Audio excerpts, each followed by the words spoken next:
Hey, what's going on, baseball fans? Today we have an awesome interview. We're about to talk to Ryan Fitzgerald. Ryan, thanks for coming on the show. Thank you for having me, guys. Hey, Yeah, Ryan, it's absolutely. I Tyler. know. Oh, Sorry, sorry. go ahead. Nah, Go ahead. Ryan, we appreciate you jumping in here, man. I know you should be super busy chasing your dreams. Dan, what'd you have to say? I was just gonna say, first, this is the first night of Tyler and I not being in the same studio. So if we Okay, talk over each other, that's gonna happen. no problem. But we got to do our part with the social distancing. But I was gonna say the same thing. I bet you'd rather be out in the field right now playing ball, but Yeah, you know what? ideally that would be You're nice. playing your part too. Yeah. This is definitely some odd times, but it's an opportunity, So I think you guys are taking advantage of it, and hopefully others are as well. It's a huge time for people to learn and grow. I mean, so much growth could be made in this time period, hmm honestly. And hopefully, guys that maybe had an injury from the winter can heal up and be ready to go when this all goes. Ryan, it's always different for everybody, depending on where you grow up. You know what I mean? We always like to dive in and start with your baseball story growing up in life. No matter where, no matter how far you make it, where you grow up, your story is always different. Kids growing up in Florida, hmm Southern California, got a much different story than the Midwest and the Northeast. So we Definitely. always find it interesting because we have listeners across the world, honestly. So what was baseball like for you growing up, and when did you really realize, man, I got some talent at this? Yeah, so I grew up in Detroit, Michigan, a suburb right outside of Detroit. I was there from 1998 to 2005. Um, and I actually grew up playing hockey. I played hockey for 15 years. I guess I started when I was three. So 3 to 18 when I finished high school, was when I stopped playing. But yeah, I grew up in Michigan, played baseball and hockey growing up. Honestly, didn't know which one I wanted to go with. It was, if I was playing baseball, it was I wanted to be a professional baseball player. If I was playing hockey, it was I wanted to play hockey. So it just kept going back and forth. When my family and I we moved to Chicago in 2004, that was kind of when my parents sat me down and kind of talked to me about what I wanted to pursue, and I could have gone in either direction. I wanted to do both. As a kid, you don't know any better, and I know I'm not Bo Jackson that can do it all, but I kind of in that after I met with my parents and we talked about it. It was in that moment when I realized that baseball was going to be the main sport. I didn't quit hockey at the time, so I had finished out my hockey career through high school. I played with my older brother in high school. We played on the same line, which was a good experience for me. Some of the greatest memories I ever had playing sports. But yeah, then after my sophomore year of high school, I got an offer from Creighton University to go there. I didn't decide until my junior year, or commit till my junior year.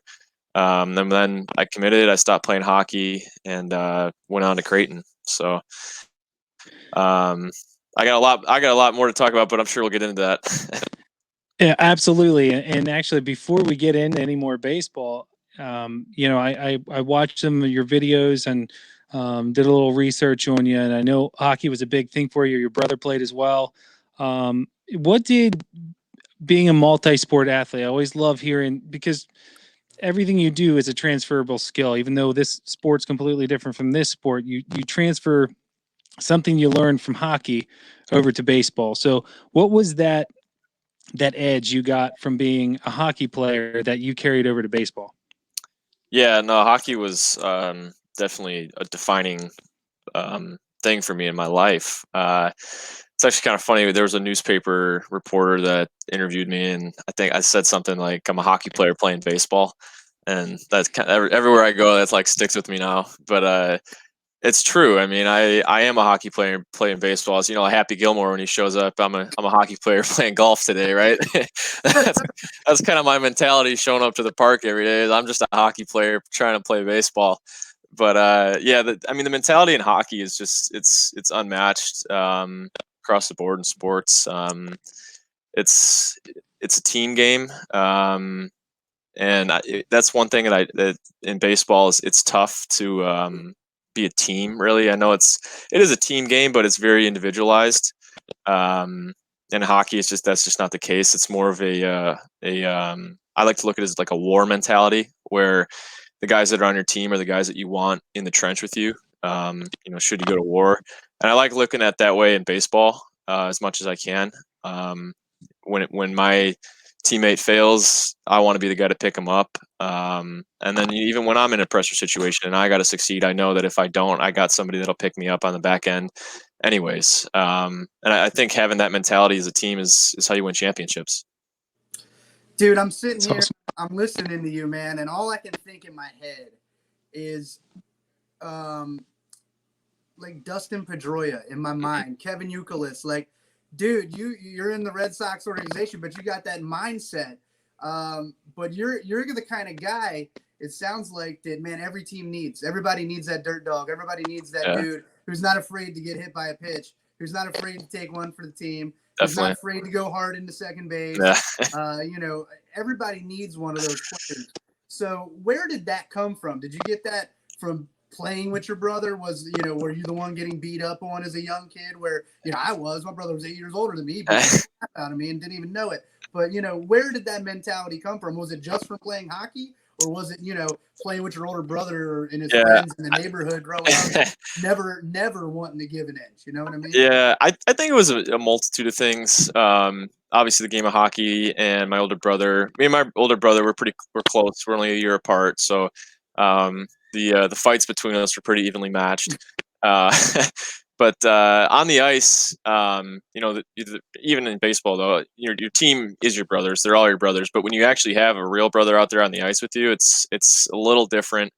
I spent a lot of time in the penalty box. I was kind of his like protector. If somebody went after him, I had to go after them. Like I couldn't. It didn't matter to me. I know sometimes it may have looked a little selfish, but I couldn't.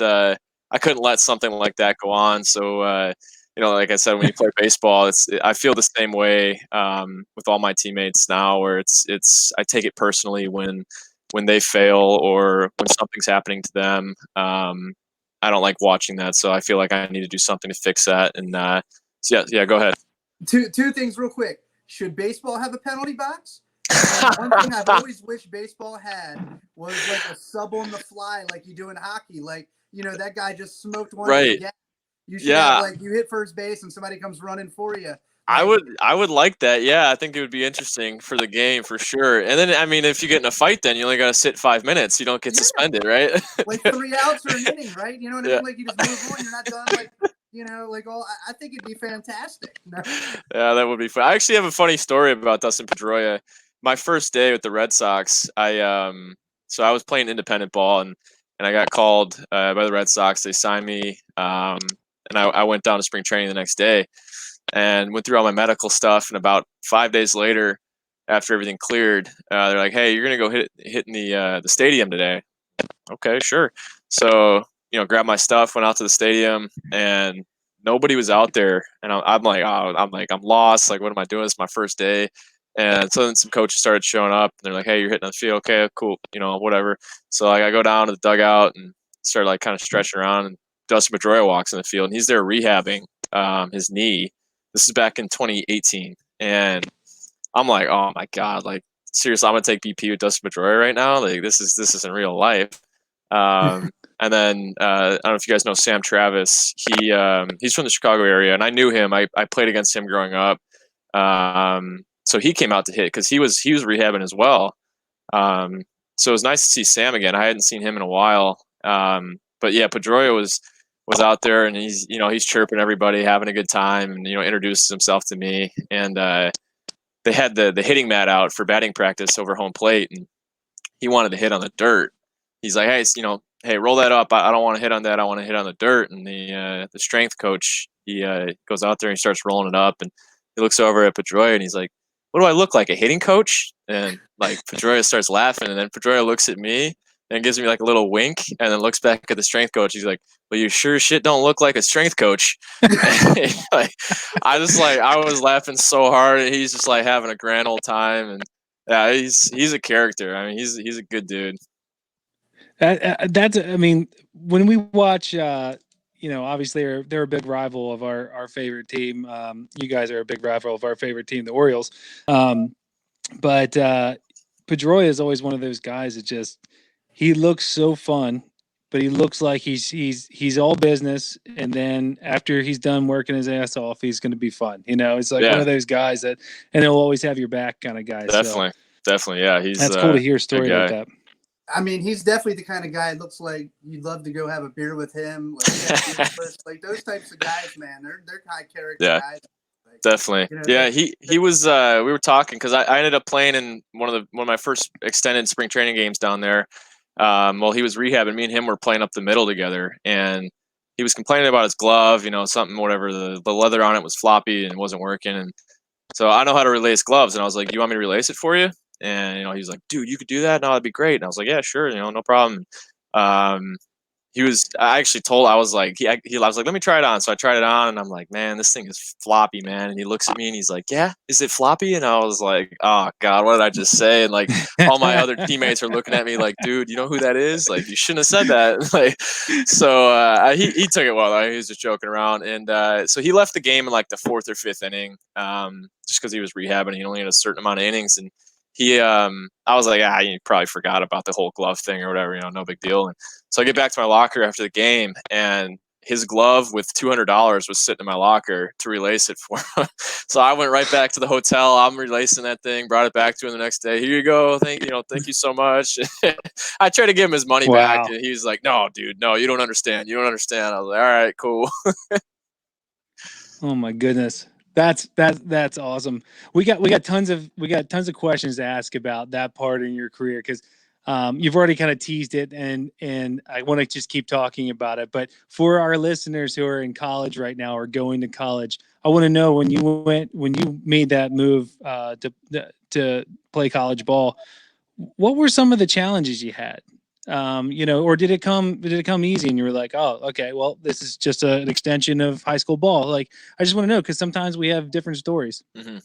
It was hard for me. And I think it was hard for me for different reasons. I went to Creighton University, and it's perennially a defensive school.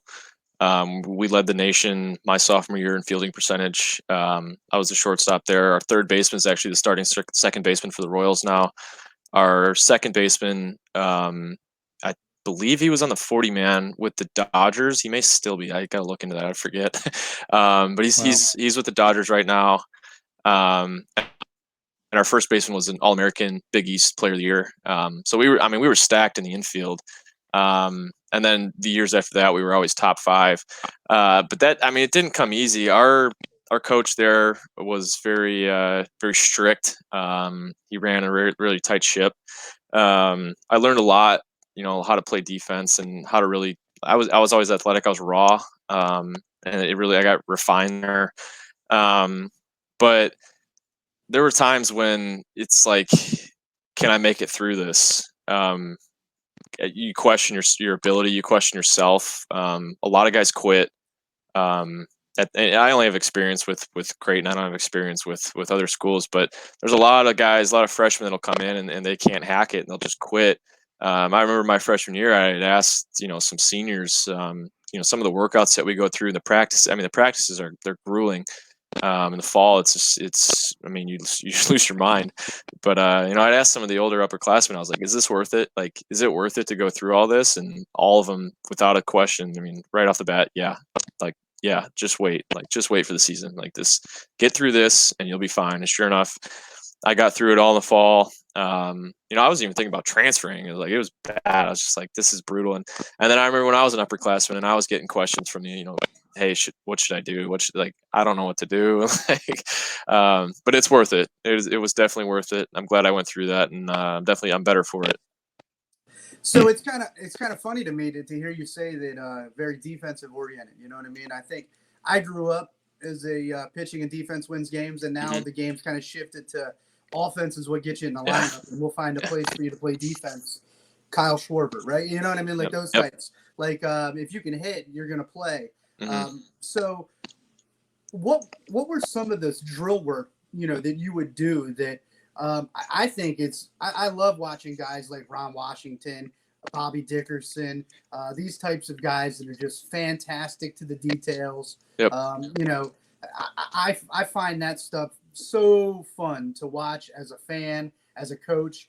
there's so much to be learned in the details of footwork, glove placement, attack, the read, so many of these things.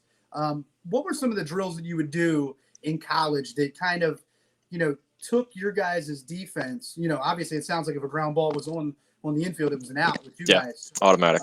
What were some of the drills you would do, to get yourselves to play at that high level defensively? Yeah. I remember every year in the fall, the first week to week and a half, there wouldn't be a single ball hit or rolled to you. Everything was like ghost work. So it was like as if you have to pretend the ball was hit basically. And you would work on your feet, like glove position. It was always teaching us, I don't know if you can see my hand, but on this would be 7:00 and that would be 6:00. He would always say having it at 7:00 because 6:00 is super uncomfortable. Just little stuff like that nobody would ever think of. And I now teach that to a bunch of young kids, but the first week and a half, you wouldn't really touch a baseball. We would throw and warm up, but it wouldn't be in terms of ground balls, we wouldn't get any. And then the next week it was roll. So all we would get would be rolled ground balls, no fungo or anything. And again, the footwork had to be perfect. And until you mastered each one of those, then you would finally get a fungo. And then by the end of the fall, I mean, everybody was just bang, bang, bang. All the throws had to be right to the chest. It was pressure. In practice, I felt more pressure in practice than I felt in games. And that was again partly why you start questioning can I do this? Because you would make an error in practice or you'd boot one and you'd be oh no. And then when you do it in a game, you're you didn't care half as much as you did in practice. But yeah, it was the situation that we were put in, the pressure, I think, is really what made us good players. I mean, the drills, every drill out there is pretty much a good drill for a defender. There's really no secret to that, but I think the pressure is what helped us become better. Now, one thing I want to ask real quick on that, and while we're there, is Bobby Dickerson said something great a long time ago that I loved, was I could hear a good infield. I could hear pop, pop, pop, and know that there was no mistake made. Mm-hmm. What did all that drill work do to build, that chemistry with your middle infielders, with knowing where everybody needed to be on every play? I mean, so many times people just kind of go through the motions, but it sounds like you guys were to the detail. And if you couldn't, master those details, then there was no moving on for you. And you also just said, what I loved was that practice was harder than the games. Isn't that what practice is supposed to be? Right. I mean, I think most coaches forget about that. Mm-hmm.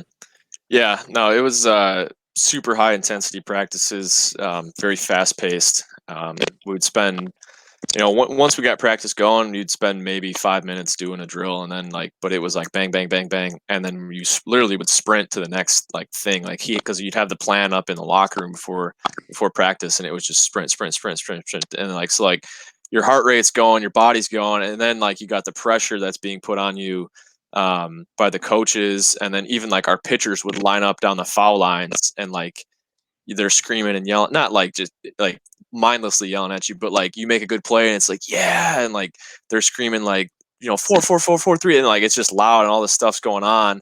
But it replicated the game and then some. So we didn't even have to think about it. By the end of the fall, it was just we were a machine. I mean, we would have fans at our practice just to come watch. Coaches, players would just come and watch our practices. And then we actually, before the games, I mean, our pregame was I think it was too much. I think it was detrimental because I would count my throws before a game, actual throws across the diamond, 100 plus. That's it was just boom, boom, boom, boom, boom, boom, boom. So I'm turning double plays, and I didn't have a backup at my position, because the freshmen, they would either redshirt and they wouldn't let them out there, or they would just cut them. So I was the starting shortstop and the backup second baseman, and then I moved over to second, and I was the starting second baseman and the backup shortstop. So I'm just turning all these double plays and everything. My arm would just it'd be hanging. I was popping ibuprofen like it was candy. Man, that's crazy. And certainly, if we have any of our players listening to this episode right now, they're probably Tyler, they're probably like, oh no, he just told him we got to make practices harder. Yeah. I don't recommend the ibuprofen either. That stuff's so bad for you. No, I wanted to, could you talk about your experience, how you got into playing independent ball, how that experience all came about, how that opportunity came, and what it was like? Because we've heard stories of, it's amazing is the best opportunity because it's closest I can get. We heard that it's not a wonderful lifestyle, but I wanted to see, your thoughts on the whole experience and how it made you a better player. Independent ball was the most fun I ever had playing baseball. Up until this day, still, it's the most fun I ever had. Um, the way that I got into it was I didn't have a very good senior year at Creighton University. So I didn't get drafted. I had gotten a couple phone calls saying, hey, we might sign you late, or we might give you a free agent deal, whatever. Just give me a plane ticket and I'll go. Nobody called though, and that was actually a really tough time for me in my life, especially my parents. I actually had them both cry in my arms. I've never seen them cry before, but on day 3 of the draft, my name wasn't called, and they both, both of them came up to me and they're like, "We're so sorry," and they're crying. And I told them, I was like, I kind of laughed. I was like, "It's not over yet. There's opportunities, and then I'm gonna pursue them, and we'll see where it goes. I know I can play, and we'll see what happens." So I had contacted independent ball teams, and I'd gone out to their tryouts, and you got to pay to go. You got to pay like $60 to go to their tryouts, like money that I don't have. And I would go to these things, and they would tell me, "Yeah, man, like you're good enough, you can play." And I'm like, "Okay," and they're like, "But you don't have any pro experience." And I was like, well, "How am I supposed to get any? Like this? That's what this is for." Um, and I told a couple of them off. Like I I was like, "You're crazy! Like, I don't believe a thing you're saying." And my mom was at a showcase for my little brother. My little brother played baseball back when he was in high school, and he was at one of those perfect game showcases. And the draft had just happened, and I didn't get drafted. And she was talking to some guy, some scout, I think it was a college scout, and told my mom told him the situation that I was in, and he goes, "Oh, he's like, I know I played for an independent ball team in Gary, Indiana. Let me call the coach there and see what he can do." And so he calls the coach, and I get a phone call, a day later saying, "Hey, come out to batting practice. We want to see what you can do." And so that's how that all happened with me getting introduced to the Gary Railcats, through my mom talking to some random college scout at my little brother's showcase. My little brother doesn't even play baseball anymore. He plays hockey at Indiana University, but I I wouldn't be playing baseball had my mom not talked to that, or my path would be completely different. Who knows? But Wow. I ended up going out and tried out, and they liked what they saw. They didn't have a spot for me that year, and then they ended up calling me back in like November, and they're like, "Hey, we want to sign you for the 2017 season." I was like, "Cool, let's do it." Um, I ended up going to the Arizona Winter League after that. I don't know if you guys ever heard of that. There's the California Winter League. They just bought out the Arizona Winter League, so the Arizona Winter League isn't a thing anymore. I ended up going out to that because my coach was like, "Well, since you didn't play after college, like we want you to get some reps or whatever." So I went out there, did that, um, and then I went to spring training in end of April, beginning of May for the Gary Railcats, and it was actually funny. I've never told this story to my coach. He probably doesn't remember it. I still keep in contact with him. But so I go to spring training, and I crush. Like I'm hitting, like I'm crushing, making every play in the field, and I'm like I'm gonna make a team. Like I'm gonna be a starter. Like I'm gonna be a guy. And I was 22, and the average age in the league was 28. So I'm like, I know I'm the young guy here. I got nothing to lose though, and I think that's a super dangerous player when you got nothing to lose. And so it's getting to the end of spring training, and I'm packing up my stuff to go home. And it was after one of the days, one of the inter squads we had, and going home, and I get a call from him. He's like, "Hey, can you come back to the field?" I was like, turn around, 15 minutes back to the field, and get to the field. And he calls me into his office, and he goes, "You made the team." And I'm like, "Of course I made the team. Like, you're your best player." And he told me that he's like, "Yeah," he's like, "We honestly weren't thinking we were going to keep you." He's like, "We had signed you just in case, just to see what would happen, but we didn't think that you were going to play here. We didn't think you were going to start." And like, he's like, but congratulations, you made the team. And I was like, I was pissed when I left that meeting because I was expecting like that maybe an affiliate team had called to pick me up or something. And he's just like, well, you made the team. I was like, all right, okay. So that's how that all happened. And I honestly didn't expect to see my name in the lineup on day one there. I was like, I'm going to be a bench player. I'm going to have to work my way up. Like, this is how it's going to be. And I was in the lineup day one. And that's the rest is history then. Now, I mean, obviously through all of this, I guess you probably had a chip on your shoulder a little bit. I mean, Yes. good. Still do. Yeah, and that's good. I mean, but what it sounds like is you've never lost your confidence, and that's probably one of the hardest things. It sounds like for most independent guys to go through. I mean, you didn't get your dream, you didn't, have this. You could pout about it. You could keep working hard. That combination is deadly. I mean, honestly, I mean, those are the ones that. So what was it like that first season? You went, and one thing I want to jump back into is, do you think that like you didn't get to go to the Cape Cod League because you were at Creighton, you weren't at some of these other, like, do you think some of that stuff from college maybe hindered some of the opportunities afterwards, maybe? I mean, no? if I'm going to be completely blunt, my head coach blocked me from getting drafted. He told scouts that I didn't want to play professional baseball, and he told scouts I wasn't ready. And I know this is true from the assistant coaches that have been there, that have left, that are now coaching elsewhere, that I'm still good friends with, and I talk to all the time. But he hindered, and he told scouts because he didn't want to lose his starting shortstop, and I ended up becoming the starting second baseman. But and I'm not the only one. There's multiple guys that had happened to. And with this whole, you can't have an agent in college, and which is nonsense. Where do you get advice from? I mean, right, exactly. And period in there where you can seek advice, like NBA has it now, right? You can go. You got 30 days, and then you can say, I'm going to go back to school now. Yeah, I mean, like, where do you get advice from when you have no idea? I mean, and none of the nobody abides by it. They all have advisors. It's your agent, and they just don't pay him yet. They don't pay him till signing day, but. Yeah, I had trusted him, and I had talked to him, and what should I do? I had agents call me, hey, we want to represent you, and I don't think you're allowed to. So I went to my coach, and he said, no, you don't need that. Okay, I trust you, and I shouldn't have. And I think players need to understand that going into college. That's a lot of questions I get. What should I do? How do I get an agent? Get an agent, have him market you as best he can, because there's guys in this game that have no business being out there professionally. It's I mean, there's guys in indie ball that deserve way more of a chance than some of the guys that I've played against, I've played with, and it's only because they had a good marketing plan. Well, speaking of marketing plan, so you must do well while you're in independent ball because you ended up with the Red Sox. How did that opportunity present itself?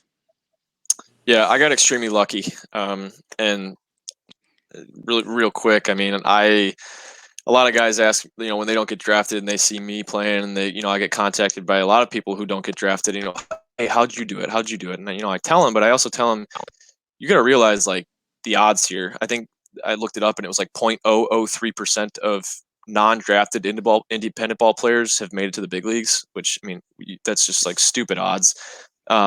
But they all want to know, how did you do it? And it's like, I knew there's people that knew people that helped me get this opportunity. My head coach knew a scout with the Red Sox who came out to see me, and my head coach then ended up getting me into a tryout in February of 2018 down at Fort Myers, the spring training complex, and I tried out there at the end of February, and then I went back home and I got ready for my independent ball season.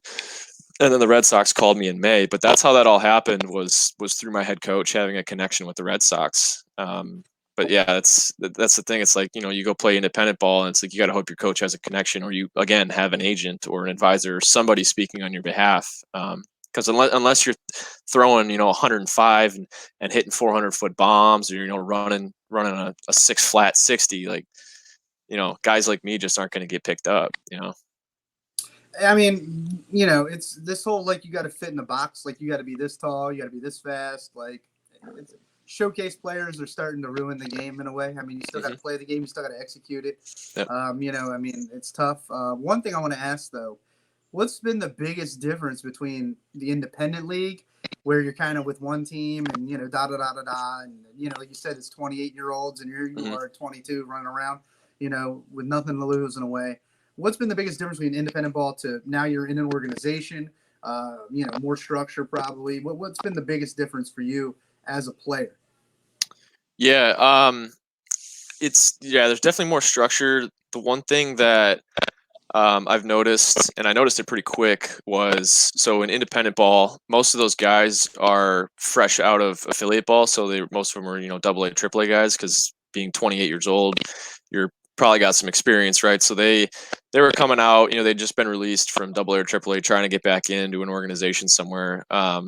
And the pitching that I noticed in independent ball was incredible, from going to college to facing these older guys who are more polished. They would attack your weaknesses like perfectly. Like they wouldn't miss, and they would get you down 0-2 and they'd come at you. Like they didn't care. Like they wanted to strike you out in 3 pitches. They weren't going to, you know, oh, we're going to throw in high, we're going to throw in low. And then when I got picked up by the Red Sox and I went to low A in the Sally League in Greenville, I think I was like 1 for 30 in my first like 30 at bats. And like, I was like, what am I doing? Like, I'm facing pitchers that are like way younger, way less talented. Like, and I was getting myself out. Like, I'm swinging at pitches that I shouldn't have been. Like, I'd go down 0-2 and I'm like having flashbacks of like indie ball where like these guys are going to throw me, bury me, or like. But what I noticed, and I still noticed it a little bit last year in high A, was they'd get you down 0-2 or 1-2, and then they'd play around with you. Like they never came at you. So like, it was almost like a guarantee you're going to get back to 2-2. And it's like, okay, now I got a fighting chance. But that was a big thing that I saw, was that the pitchers, the younger pitchers in affiliated baseball, they're still learning and not as polished. And I think that's again where independent ball is really, I mean, it really helped me. I was about to say, and real quick, I guess, you know, like I can see the difference in a way, because, you know, you got this 20-something-year-old prospect per se that somebody drafted in whatever round. Oh, you've got to prove you got a curveball that can get out. So Right. they're going to throw you Yep. one. There's a report that, like, if you want to get to the next level, you've got to improve this. Correct. Where those things become different. One thing I want to ask you is, how do you maintain, because I think most baseball players struggle with this, maintain a high level of defense when you're 1 for 30?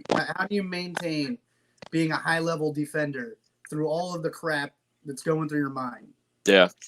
For me, honestly, I think it's easier when I'm 1 for 30 to play defense, because it's like, well, I got to put something in the basket today. You know, I might as well play good defense, especially playing up the middle. I mean, you know, you're going to be in the game defensively somehow. But yeah, it's, for me, it's second nature. Being going through the whole thing I went through in college, and about it anymore. Like, I was just on a Zoom call this morning with Ryan Johansson and a bunch of other people, and I was talking about, you know, defense and working more so on the process rather than the result. And you could say the same thing for hitting, but I think especially for defense, you know, you make an error, but if you did your process correctly, you know, you had the right footwork, you had your glove where you wanted it, you know, you did all that, then, you know, whatever happens. If I boot one, but my process was clean, it is what it is. I did everything I could, you know, whatever. But if I boot one and I had a bad process, then you start going back, okay, what did I mess up here? So I'm just focused on really just the process. You know, I got a process for hitting, the same thing. You go 0 for 4, but you stuck to your process and did what you wanted. It is what it is. You know, you can't control it. You had just mentioned about being on the Zoom call with Ryan Johansson, which anybody listening right now, go back into our archives and you can listen to the interview with Ryan. Great guy, very talented. I wanted to ask you, do you have a mentor that you go to for things like that, whether it be the mental game, or maybe it's someone like Ryan for doing your skill work and talking you through things? And if you do, how important has that been for you? Yeah, I have a couple. Ryan is definitely one of them. I go to him a lot. Another one I have Devin DeYoung. He's also with the White Sox. He was with the Red Sox last year. He was my hitting coach, still is my hitting coach. I met him actually. He was again independent ball coach, worked his way up. Got a job with the Red Sox last year. He's now with the White Sox this year. I go to him a lot, and I go to another guy actually. And this is probably the most important one that I go to. He is a doctor who he works.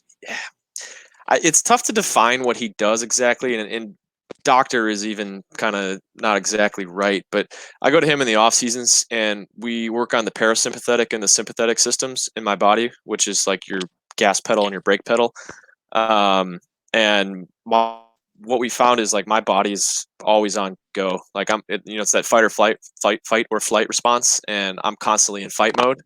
And I got my foot is on the gas pedal and my foot is on the brake at the same time. So my brakes like were just worn out. And I go to him. Must be the hockey in you. Yeah, I don't know what it is, but sometimes I just have trouble just like relaxing and chilling out. But yeah, I'll call him up. I actually called him this past year, and I remember I was like, hey, like my body's slow, like I feel like I'm swinging a bat underwater, and I'm not moving right, and I called him on the bus on the way to the field actually, and like I was just like my mindset was bad, my body was bad, and I was like, what can I do? Like help me. And he's like, okay, we're gonna do this, and like he gave me some like yoga poses almost to do, and like breathing exercises to like calm me down, like reset my central nervous system. And he like the way he talks to me and like tells me like, dude, you're the man, like you're gonna crush. Like for some reason I'm just like, all right, cool. Like I walked off that bus feeling like $1,000,000, and like we had a double header that day, and like I think I was like 3 for 6 on the day or something like that, 3 for 7, and like triple, double, single. Like it was, I mean, like just a flip of the switch, the mindset, talking to him like completely just changed my outlook for the day.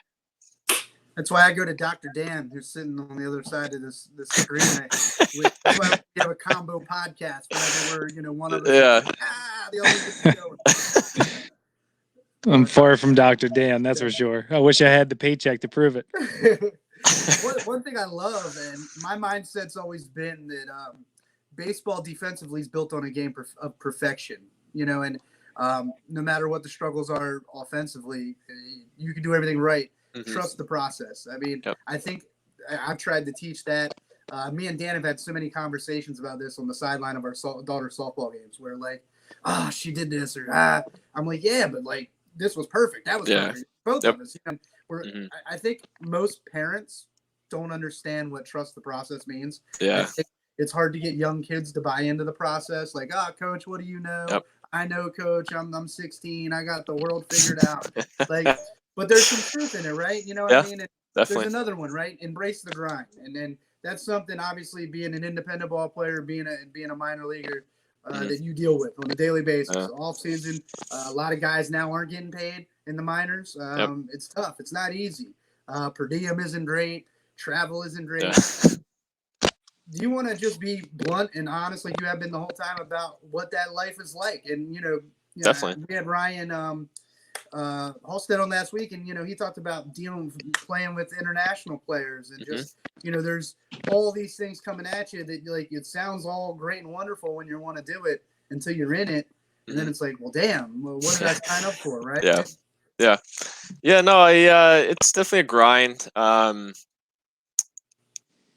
Pay is not good, obviously, but I've always said like if somebody offered me $10 billion to quit baseball and literally gave you $10 billion, any amount of money, I would turn it down, and I would play ball. To me, it's not about the money. I'm fortunate enough that my family is able to support me as much as they can. Give me a place to live in the off season. Feed me. So like, for me, I know, and I mean, it's as simple as that, honestly. Like, I know there's guys that don't have that, where their parents can't support that anymore, and guys have to quit because of it. And you mentioned the international guys. That's a whole other thing. They bring a completely different culture into the locker room. There's a lot of great guys that I've met, from Venezuela and Dominican Republic. It's definitely different, and it's kind of like high school in a way. It clicks because you got like your Latin click and your American click over there, and guys don't coincide all the time. And if a Latin guy is getting yelled at, or an American guy's getting yelled at, it's like, oh, it's because I'm Latin or because I'm American, and then there's the whole race thing. It gets interesting for sure. Then was oh yeah, the other thing I wanted to talk about was I think the biggest piece of the grind is I think bar none, that's the hardest thing in season because you're eating whatever spread that they're giving you at the field as your, call it your midday meal or lunch. I try to eat 4 a day if I can, but you're eating breakfast hotel. And that's hit and miss. Sometimes it's you're lucky if you get a bagel, or you're hoping there's a Waffle House down the street that you can go to. And then you eat that, and then you go to the field and you're eating whatever the clubby provides, which could be McDonald's. Sometimes it's really nice. Sometimes you get like a rotisserie chicken or something, and then dinner again. It's whatever the clubby provides.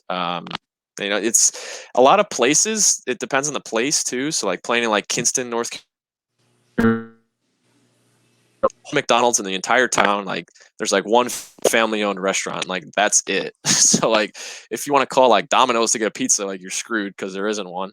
You're pretty much stuck eating McDonald's for the entire series if that's what you want to do, because there's really no other food. And then we get, with the per diem that we do get, we get $20 a day, and we got to pay clubbies. On average, it's probably maybe $10 a day. He did a really great job though. But the away clubbies, they charge anywhere from 8 to 10 a day. So it's like, well, I'm giving away half my per diem per day, and now I got to go find a $10 meal somewhere for breakfast. And then if dinner's not enough, like, what am I going to do now? So Right. I think that's the most challenging part, is the nutrition. I appreciate you being blunt and honest. That was great. That Yeah. was No, probably definitely. the most detailed one we've gotten yet. That's great. I wanted to ask, because obviously this season has not started out the way that we would have hoped, but we all understand this is bigger than all of us. But what have you been doing in the meantime? This is mainly for the kids that are at home right now. They're missing their high school baseball season, or the college kids that are missing their junior year in college playing baseball. What have you been doing? You're a professional now, and you got to keep up. So what are some of the things you've been doing? How often are you in contact with your coaches? All the above. Yeah. So right now I'm actually sitting I got a gym in my basement that I'm doing this in. It's really small. It's right next to the water heater, and I guess I could tilt my screen up if you guys want to see. This is the ceiling. So, yeah, this was like a little workout area I had made, I don't know, a long time ago, and I haven't used it in a long time. So I kind of cleaned it up. I got a rack with a squat rack with plates and stuff, and barbell. I got a bunch of dumbbells. I do a lot of body weight stuff as much as I can. I got a couple like step stools and stuff like that. Just getting really creative, honestly. I can pretty much do everything I need to do in the weight room down here. Just not as much weight, obviously, doing more rep, just because it's not a full blown weight room. In terms of baseball, though, I got both my brothers are home. I told you my younger brother, he plays hockey at Indiana University, so they're not going back for second semester. So he's home, and I got my older brother who's home as well. And we go to the field 2-3 times a week. I had my little brother get up on the mound. He's a lefty, and I had him throw live to me, like a real at bat. And I have a Rapsodo, so I set that up so we could see kind of like the metrics on what the batted ball data was. But he lasted about 30 pitches before his arm started hurting him, so he stopped. We stopped it there because I didn't want to hurt his arm. But yeah, my older brother, he'll throw me some BP. They hit me grounders. They do fly balls. it's kind of just like sandlot baseball. We'll see some kids there, and we'll just hop in with them. It was actually a really cool moment for me the other day. I went to the field, and there's like a turf football field right there, and I saw a group of kids taking ground balls. And I was walking by to go over to the field, and they're like, "Hey, you play for the Red Sox?" I happened to be wearing a Red Sox hoodie, and they was like, "Yeah," and they're like, "Oh, we saw a video of you."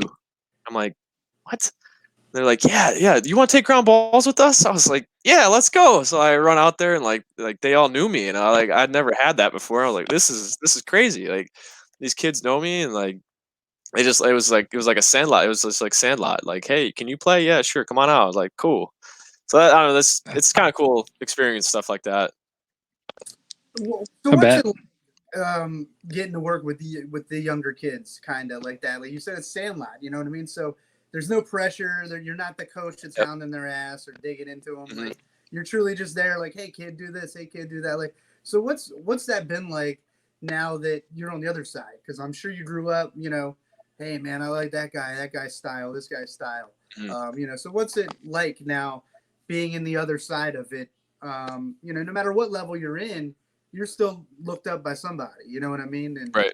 what's that like for you getting those opportunities to do it? As helpful as it is for you at this time, Yeah. what's that do for you mentally Yeah. too to help?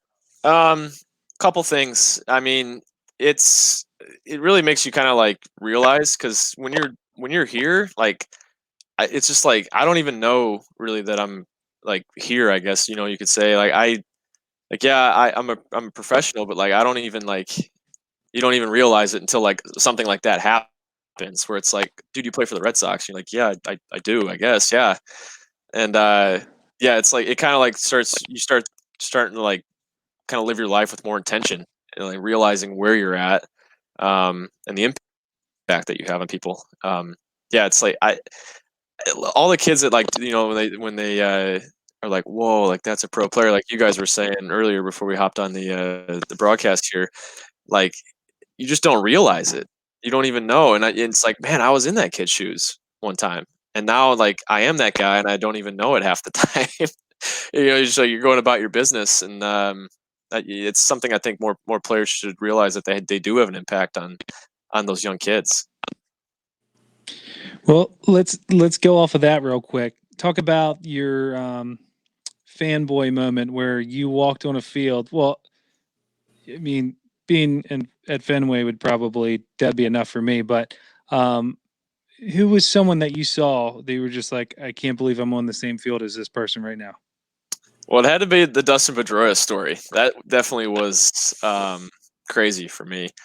Um, I mean, one of my first big league spring training games that I got into last year, he was on second base, and I came up with I think two out. Yeah, or no, there's nobody out.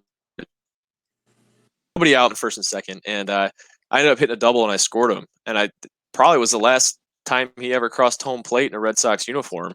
Depending on if he comes back this year from his injury. But like, I ended up I hit a double, the ball got away, and I ended up getting the third. But I'm standing on third, and everyone. It was the first night game of spring training, and like everyone's going crazy, and I'm like, man, like Dustin Pedroia was on second base, and I just drove him in. Like, what? That's awesome. Who were some of the players you looked up to that you wanted to play like? I mean, I was a so big many Derek Jeter fan. Jeter. Yeah, I was a huge Derek Jeter fan growing up. I don't say it around the Red Sox places too much, but yeah. Well, it's actually funny. Our minor league infield coordinator played for the Yankees back in when they were winning championships back in the '90s. So I always mess around with him with that. But yeah, I looked up to Jeter. He was definitely, which is like you look back at his career and you realize that like he actually wasn't a very good defender. He wasn't very good at all at defense, but yeah, I just loved watching him play. It was the jump Now throw. you were It was Yeah, the jump yeah, throw. the jump throw, diving into the stands, yeah, all that. so were you a Tigers fan? I was always a Yankees fan. I went to a lot Okay. of Tigers games growing up. My dad's company had tickets behind home plate, so I would go to a lot of those games. But I always made sure that they were playing the Yankees when I would go. Man, that's cool. And now you're a Red Sox. Oh my god. Yeah, crazy. That's great. Go ahead, Tyler. Sorry. No, I just as an Orioles fan, Derek Jeter, he's one of those guys like you respect him, you know what I mean? I wasn't sure, who maybe you were thinking of there. I'm not surprised, I guess, with your you would pick him, but it was one of those like even as an Orioles fan, you respect the man's work ethic. Yeah, definitely. He's one of those that like he's a true pro. You know what I mean? He put his name in the lineup. He never caused the problem, at least that it didn't look like, right? You know what I mean? So, I was actually just thumbing through. I don't know if you can see it here real quick. I sent this to Dan. Oh yeah, with Jeter's last at bat where that kid took this cap. That's like the most iconic thing ever. Cool. That is cool. With that man. So good stuff. Hey, could you talk to us about? I saw you're the founder of Goat Baseball. I thought that was kind of cool. I was looking at the stuff on there, the batting gloves, the hats, the apparel. Can you talk a little bit about that? Why you started it and what you guys offer on there? Yeah. So back in 2016, when I didn't have a job, I graduated college, got a finance degree from Creighton University. Didn't know what I mean, obviously I knew I wanted to play baseball, but there was no team that wanted me. I kept getting turned down from the independent ball team. So I'm a big glove collector. I like baseball gloves. I think I own like 24 right now. I have like Derek Jeter's 50th anniversary Rawlings gold label glove, like still in its plastic wrapping.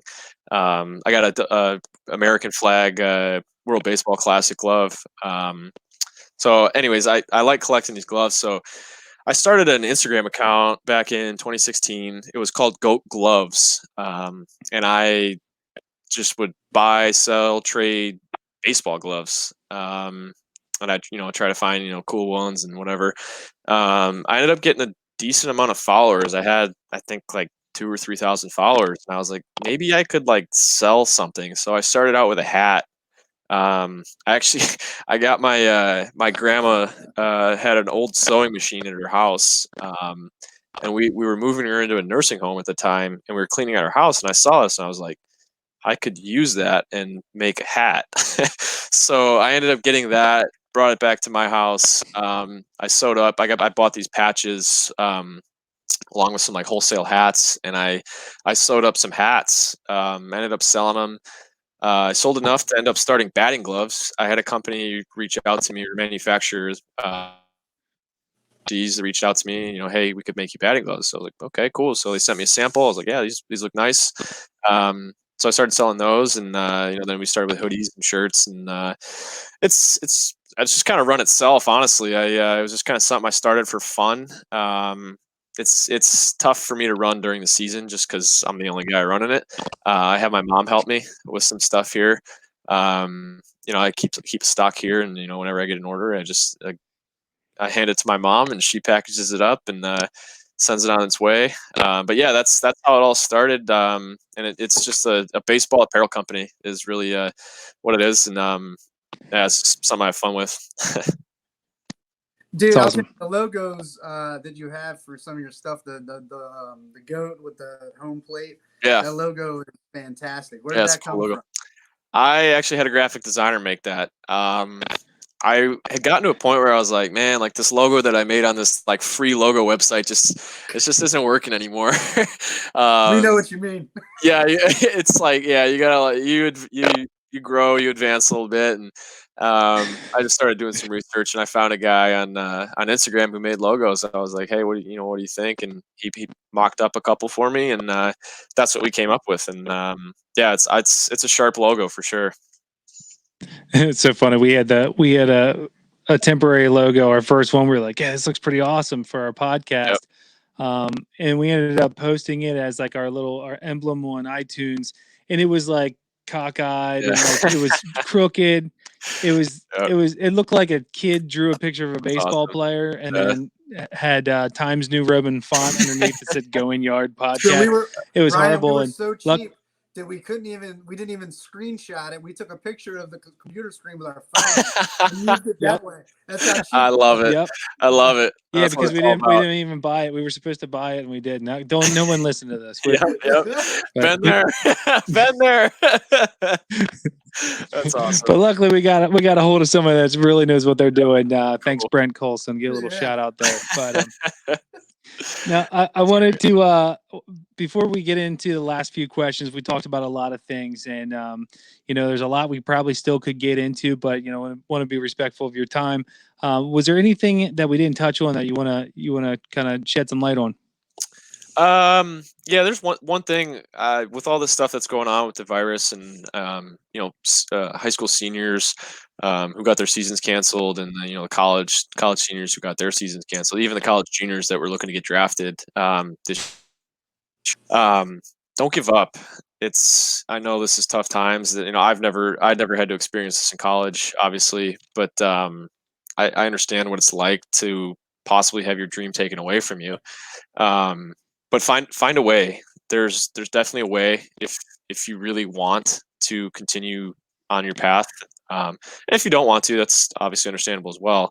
But don't have any regrets with it. I know everyone says, "Oh, live with no regrets," but just make sure you do everything that you can, so that at the end of the day, you could say, "I left it all on the table and I did everything I could."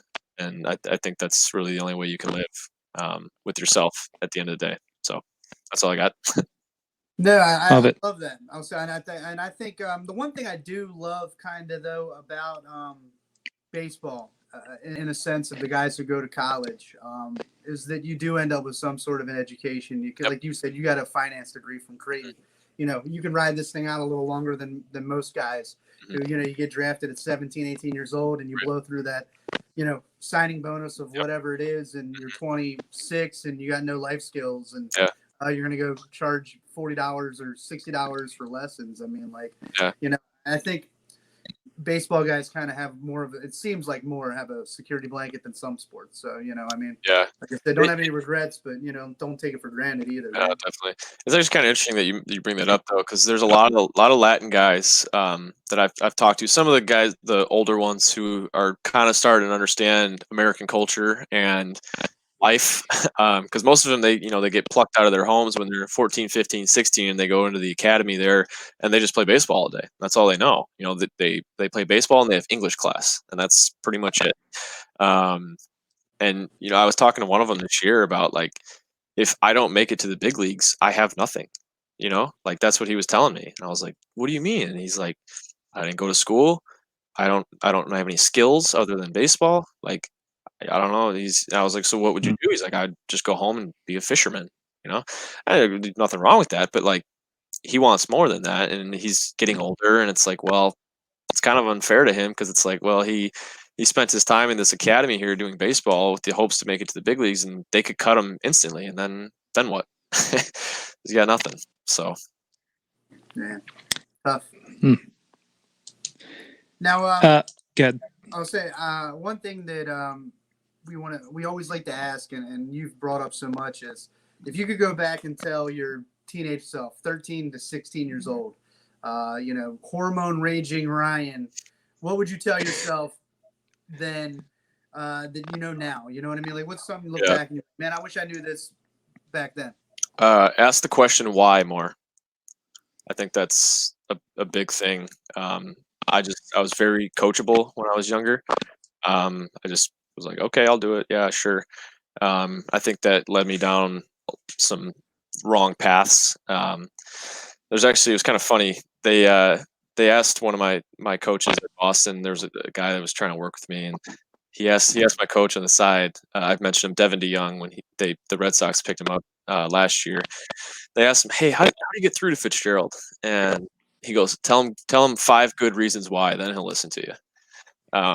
So I think as a kid, I should have asked why more, and then understood it more, and not just like do it and not actually know what I'm doing and have more awareness about it.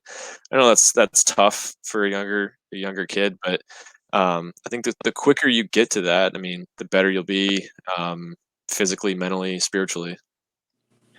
It's funny. I was thinking about this as you were talking about that kids not asking why enough. And I'm completely 100% agree with you. Do you think it might have something to do with when they ask a parent why and their answer is always because I said so? That could be, honestly, yeah. I mean, in baseball, especially when you get to the professional level, most of the coaches have, MLB or some sort of pro experience. And I've found, you ask them why, and they don't always have an answer for you.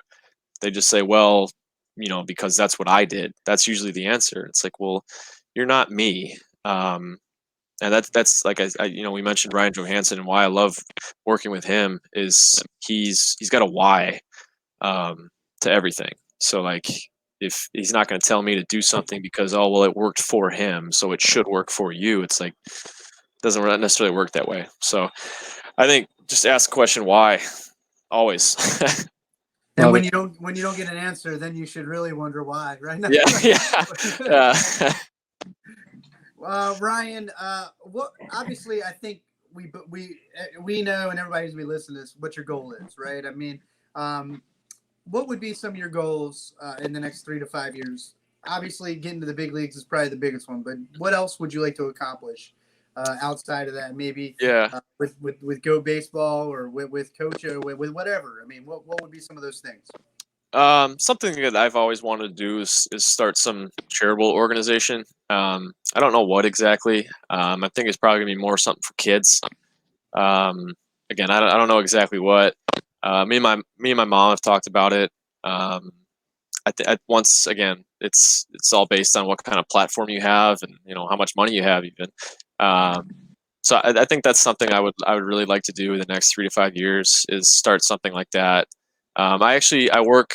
Well, I don't want to call it work. It's not work at all for me, but um, I'm with a nonprofit organization called More Than a Game, and we go around the world fixing up baseball communities. So back in 2018, we went to Puerto Rico, and we went to the southern tip in Coamo, and they were crushed by the hurricane that had happened in 2016, I believe. And we went there to like a little youth complex. They had 3 baseball fields. The place was completely torn apart. And they hadn't seen a game played there in 2 years. And we brought 14 guys down there. I got all the materials we needed.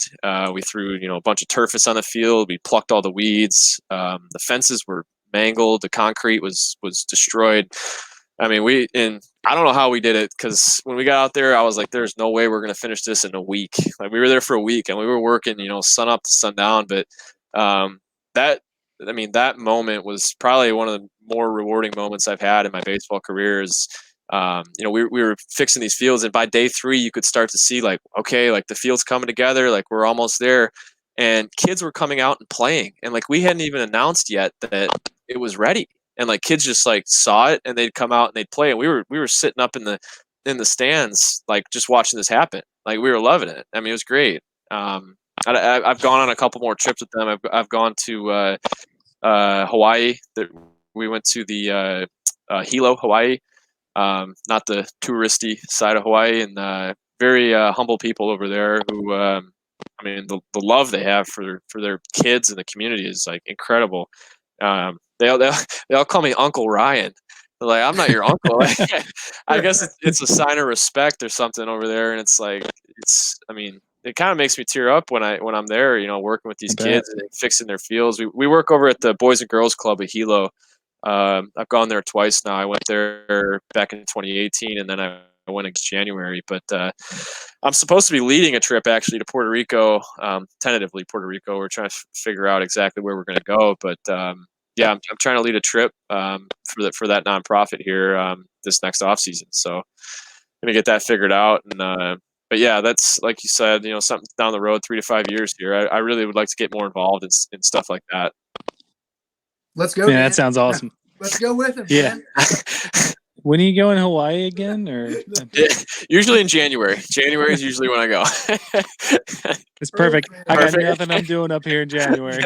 I mean, if you just told Diana, we told Steph, they'd be like, hell yeah. No. Yeah, that would be great. Now, Ryan, one of the questions we like to ask, because when we started this podcast, it was just to talk about Major League Baseball, and then we interviewed our first guest, which was a former minor league player, and from there we just connected people with people and interviewing people who give lessons, and that connected a listener to someone that's giving them pitching lessons online. So we like connecting people with good stories that will give knowledge and just years of experience, and what's the word I'm looking for? Just good things for our listeners to listen to. I got tongue tied there.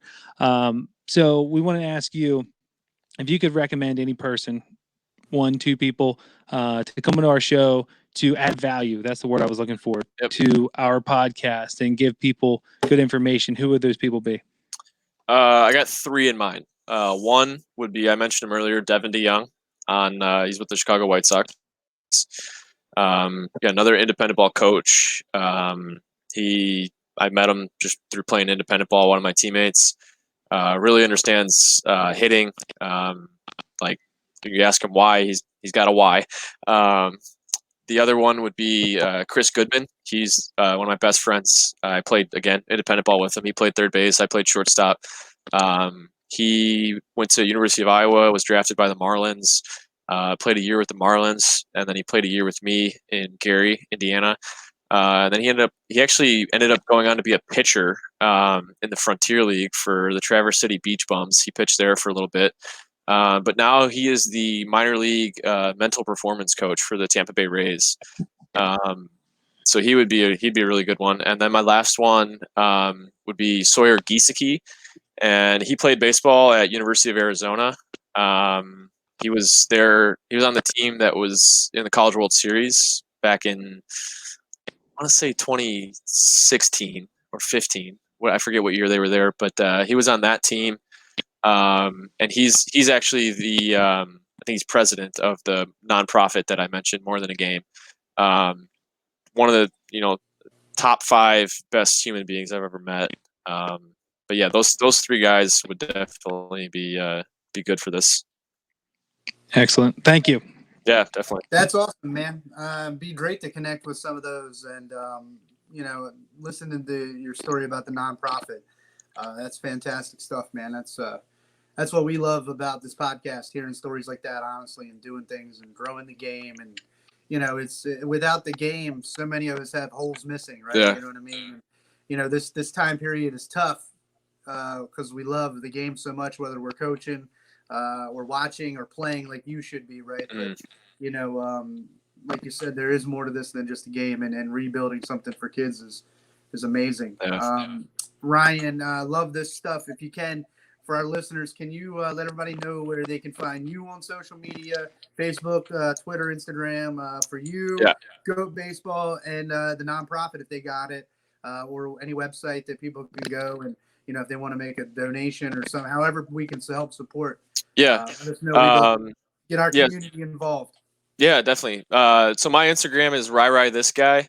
And then my Twitter is it was This Guy, but now it's This Guy with 2 Y's. It ended up getting hacked or whatever, so I had to make a new one. And then the nonprofit Instagram handle is More Than a Game US. And then my website for if you're looking into some goat gear, goatbsbl.com. And that's where you can find me. You can reach out to me anywhere, and I got nothing else to do, so I will respond. Perfect. Ryan, thank you so much, man. This has been great. I got one more question for you. This is my favorite question. I'm a musician, so music is near and dear to me, and Tyler and I always swap songs just from our teenage years back and forth. Like, hey, remember this song? It just kind of puts me back. So I feel like music says, what's that? What instrument do you play? I am a singer, guitarist. I play piano and the drums. Okay. I took guitar lessons growing up. I have a Fender Telecaster. Ooh, nice. That's awesome, man. Yeah, I haven't played it in a while. Well, hey, if you ever want lessons while you're sitting at home, let me know. I'd have to take you up on that. Awesome. But I wanted to know, because I think music says a lot about the person, especially when they're in moments where they want to dominate or get something done. So you get called up to the big leagues and you're playing in Fenway. what song are you using as your walk-up song to the plate? Ooh, for the big leagues, huh? Dire Straits, When the Guitar Comes In. Dire Straits. Money for Nothing? Yeah, Money for Nothing, yeah. When the right when the guitar starts. Why that is a song? I didn't want to go with the techno yet. I think that's something I might go year 2 or year 3 once I like kind of establish myself. I think it's a little edgy. But I just like it means it's like I'm here for business, but like I still want to party, kind of. I don't know, something like that. So do we. I love it. So do we. Yeah. Absolutely. Great song. Actually, that song just takes me back to being a little kid, because this song was popular when I was like a 4-year-old. So, but I just remember being in the back seat of my mom's car and listening to this song and watching it on TV, on MTV. Yep. But that's awesome, man. What kind of car were you in the back of? Dodge Dart. I was in a Caravan. It was like My mom had a minivan. It was like a '67 Dodge Dart. It was beautiful. Classic. Seafoam green. Beautiful. Awesome, man. Ryan, we really appreciate you coming on, sharing your story with us.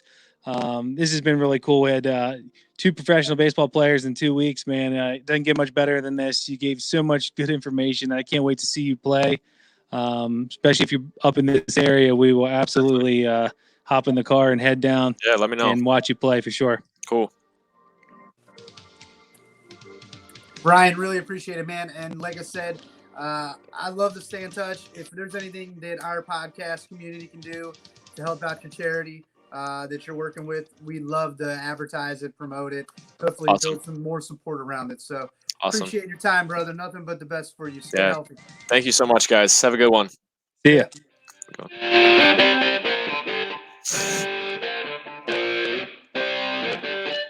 Now batting. Yeah. Ryan Fitzgerald. That's weird. Thanks, buddy. Oh, yeah. I love it. Love it. All right. All right. Good stuff. All right. Hope you enjoyed that, man. So much good stuff from Ryan. Gosh, I can't wait till baseball season starts. I'd love to see how his season's going to go, and but it'll all be back, ladies and gentlemen. But I hope you guys got a lot out of that. I did. It was just fun. Yes, loved it, man. I'll tell you one thing. His attitude is fits Boston. The Red Sox, he's the kind of guy that we hate on TV, but he's the kind of guy he's the kind of guy we love in person, man. I root for those kind of guys like him, and I wish him nothing but the best, honestly. Just fantastic, salt of the earth kind of people, man. You know what I mean? Absolutely. If you want to hear more from players like that, make sure you check us out on all things social media at Go In Yard Podcast, on Twitter at GYP Podcast. And if you are interested in taking some online lessons, whether it be pitching, hitting, mental game, whole 9 yards, let us know. Reach out to us. We're at Go In Yard Performance, and we'd love to work with you. Yeah, you can find all those links that Dan's talking about on our social media, goingyardpodcast.com or goingyardpodcast/performance for the online lesson side of it. Make sure you like and subscribe and share, because without you and our community sharing the love, we got nothing. So we're looking to grow and continue to bring you good stuff like we just did tonight. That's right, guys. Thank you so much. So for Ryan Fitzgerald and all of us here at the Go In Yard Podcast, I'm Dan. And I'm Tyler. See ya. Later.